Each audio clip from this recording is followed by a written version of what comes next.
start with our trick of the week, which is plow pose and vampire flip from a shoulder wrap. This is most certainly level 1 friendly. No real specific movement requirements before teaching this to students. You'll have wanted to warm up their core and warm up their shoulders before getting into it. I really love doing this one in a level 1 class.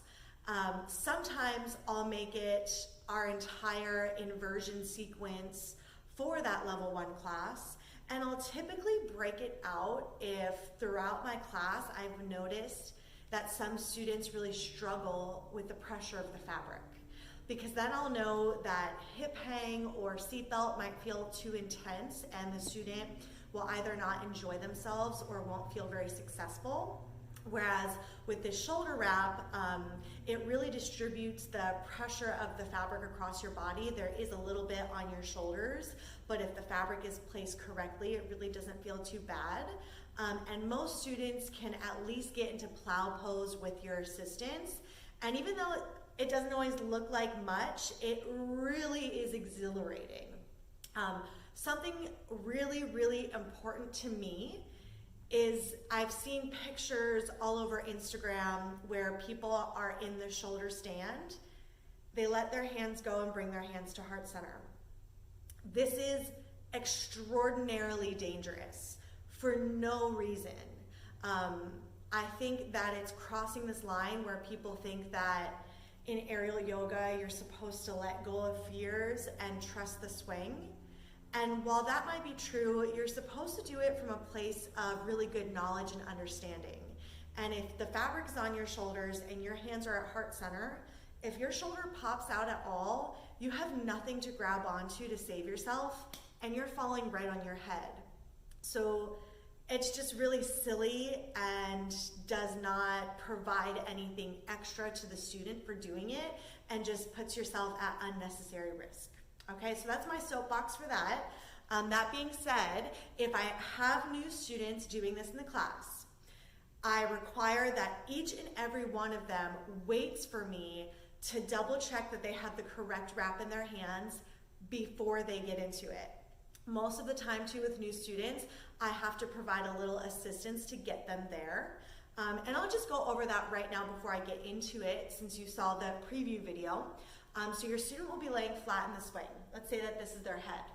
So what I do as the instructor is I tell them to bring their legs through the center of the fabric, and I take my hand that's by their head and grab on to their ankles.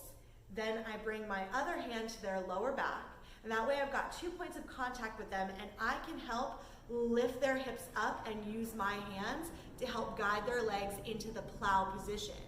Because a lot of times what happens is students get scared and they want to use a lot of effort to push up, but then they can't really get into it. And it's scary for them to let their ankles relax in the swing.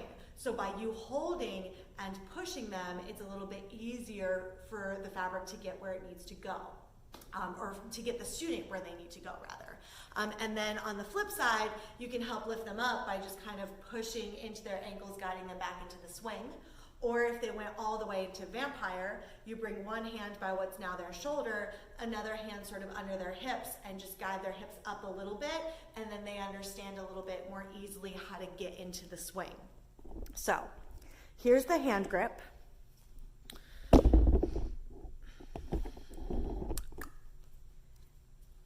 You fan your fabric out, and I say gather together about half of it. Turn yourself around, pop into a seat. Now, from here, you bring your heels into the fabric and use your heels to kick out the rest of the swing. Whatever fabric is left over, you cover your legs with, and the fabric should go to about your knee area. Then you spread the fabric open behind you and have your shoulders be completely covered. Now you want to be careful that you don't have a ton of fabric like I do right now, because it's all rolled up and that's going to pinch my neck when I get into this. So I'll redistribute it just a little bit So I want to be completely covered, but I don't want there to be too much.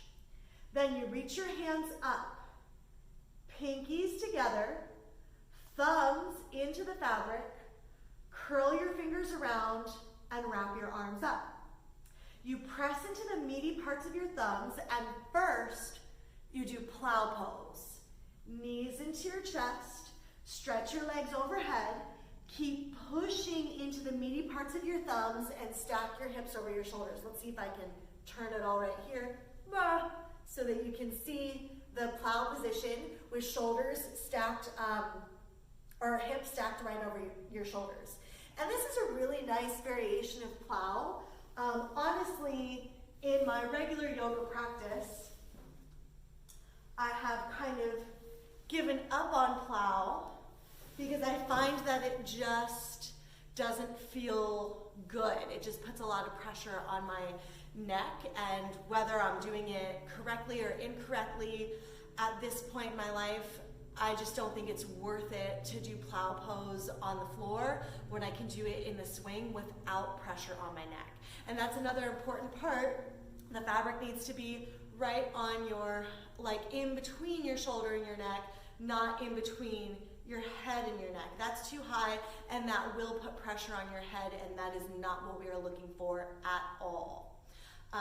So once you've done the plow pose, and this is also an opportunity for homework, right? As you're helping all of your new students still get into the plow pose, your older students can start to play with the vampire, because I'll show both in my first round, and the students that can't get into plow or need my help obviously won't try to get into vampire, whereas the students that kind of pop right into plow will play with that vampire pose. Tons of conditioning exercises that you can do from there. Shoulder stand, you can do pikes from the shoulder stand, knee tucks from the shoulder stand, and then you could even start to play with some skin the cats, which gets to be really fun and challenging. So I'll show that really quickly.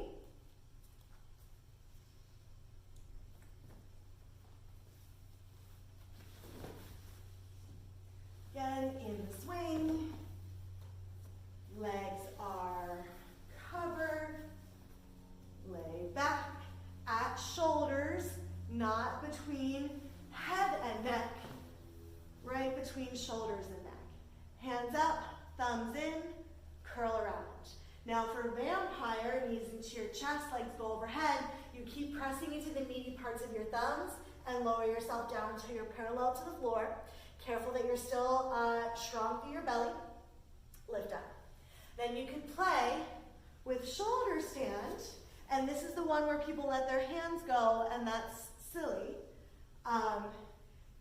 I show people by bringing my feet out of the swing so they know where to bring their feet towards the front of the fabric by where your hands are, where there's tension. You can push your feet against the swing as you start to lift your hips up for shoulder stand.